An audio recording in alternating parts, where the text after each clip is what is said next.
I put this guy in service. I think I either got this off of Tom Brent in Canada or Fair Radio Sales in Ohio.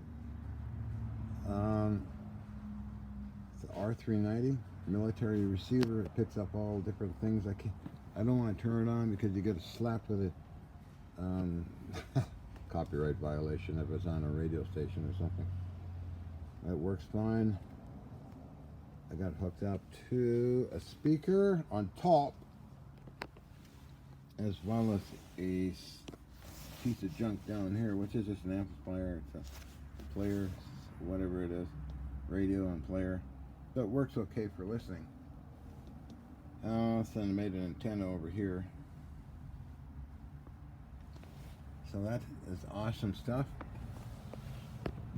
I got a bunch of these R390s. I like them.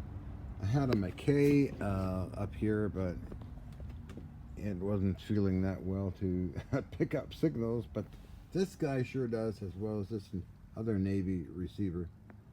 Picks up all kinds of cool stuff. Is it actually a transceiver and receiver? Up to what, 30 megs, 25 megs, something like that. Anyway, these antennas are for microwave stuff, and slowly getting this monitoring station together, as you can see.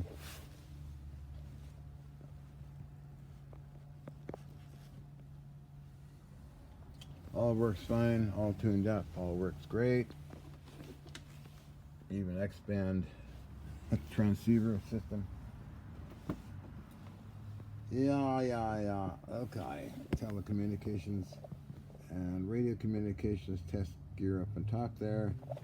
This fellow is an old vintage General Radio signal generator. We'll put out 2 volts RF, okay? And that's compatible with this below RF amplifier. And you can light up a light bulb with it.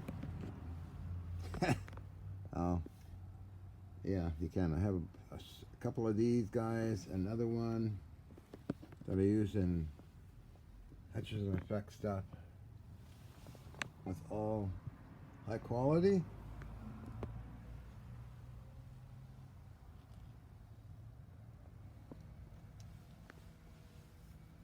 You know, the best stuff for doing this is actually Navy surplus vintage, as well as Army surplus vintage. Plastic things are no good for anything.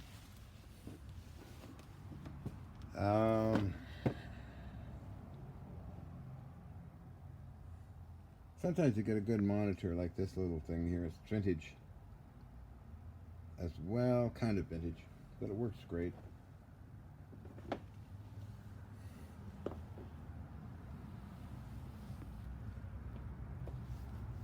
I've got over here some boat anchors.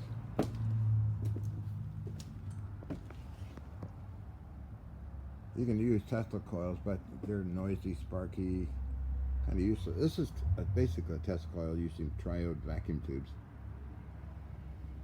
You can light up light bulbs and do all kinds of crazy things with it.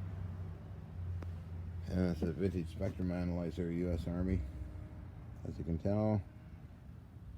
And below that's U.S. Navy stuff. And all over here is all the same kind of stuff. Anyway, I got a magnetic field generator system. Ever heard of a magnetic amplifier? Yes, they made them. As well as phase shifting gear. Stuff nobody knows about anymore, I guess. Except crazy people like me who are into vintage things. Nobody would know what this is. I do. You ever heard of revolving antennas? Or interrupted antennas, waveguide systems? Well, you can see one in operation if you go to, I think it's called Big Guns of the USS Salem. Look at the 3-inch 50 antenna, and you'll see it whipping around very fast. Otherwise, these kind of things are covered in fiberglass containers. on board superstructure of the warships. And underneath it would have a revolving dish on a slant, and below that another receiver like that but smaller. Okay, I'm going to shut up and go now.